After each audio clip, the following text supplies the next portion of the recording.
Hello everybody, I'm coming to you from the Beacon Heights. We're on top of the mountain here in the Blue Ridge Mountains in North Carolina. It's an absolutely beautiful, stunning fall day. And you guys are in Module 7, you almost made it. In this module, we look at sustainability and tourism. So if you remember, we talked about Jafari's platform, right? We talked about how we changed from seeing tourism as this only great thing to now realizing that there's actually some negative impacts. And then lastly, having the knowledge-based platform where we say we need to manage tourism in a way where we use our knowledge, we use research to then influence how we manage tourism, right? So sustainability came about firstly in the 1970s.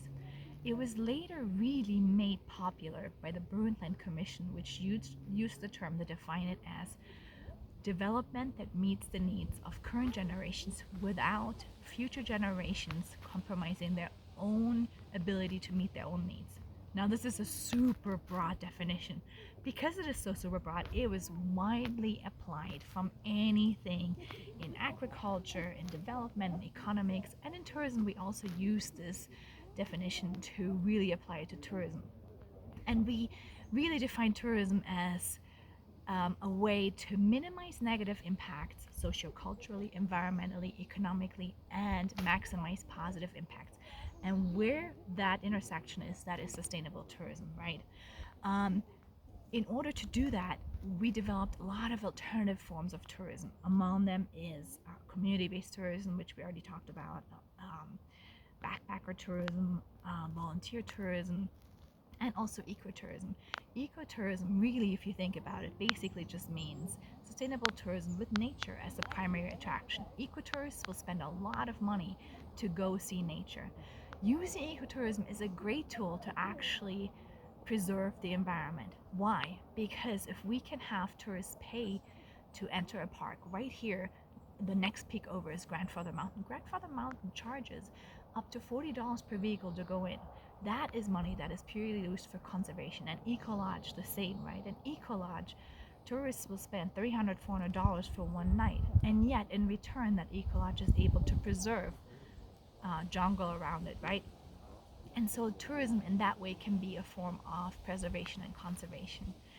In terms of where tourists go when they go outdoors, it really happens in protected areas, right? Why is that? Because that's where we can actually ensure that nature is being conserved so tourists can enjoy it. Most of the protected areas are public protected areas. There are some private protected areas, but most of them are public protected. These could be national parks, state parks, municipally protected areas, right? But we have this 95-5 rule saying that 95% of visitation happens in public protected areas. And out of those public protected areas, most of the visitation happens in only 5% of those parks, right? So it is a very concentrated use. And even within those parks, when you think about you go into a park, you stay roughly in about only 5% of that area. Now that is good and bad, right? It's good because it's concentrated, so most of the area stays without impact. But that area tends to, if we don't manage it correctly, get highly impacted, right? So some of the forms of how we manage impacts, I already mentioned to you guys, is carrying capacity and limits of acceptable change. I mentioned those two frameworks in another video to you guys. Some of the actual strategies we can do that you'll learn about in the sustainable tourism class if you take them are strategies like site hardening and site softening. So site hardening is anything, and I don't know if you guys can see, I'm actually sitting on a rock here, right? Site hardening is anything you can do to increase the carrying capacity of the resource. So here this could be putting boulders on a trail, right? Or if we were in the Everglades in an ecosystem like where we have wetlands, right? It could be building a boardwalk so we don't damage the wetlands. So any kind of facilities we create, putting mooring balls so that we don't have anchor damage, that is site hardening. Site softening means rebuilding the natural resource. So we do that by replanting trees, for example, replanting corals, so that the resource can stay as it is and we minimize some of those impacts. So I hope you guys enjoyed that lecture. Congratulations, keep up the good work. You guys are almost done. Enjoy the beautiful view, and I'll see you guys later. Ciao.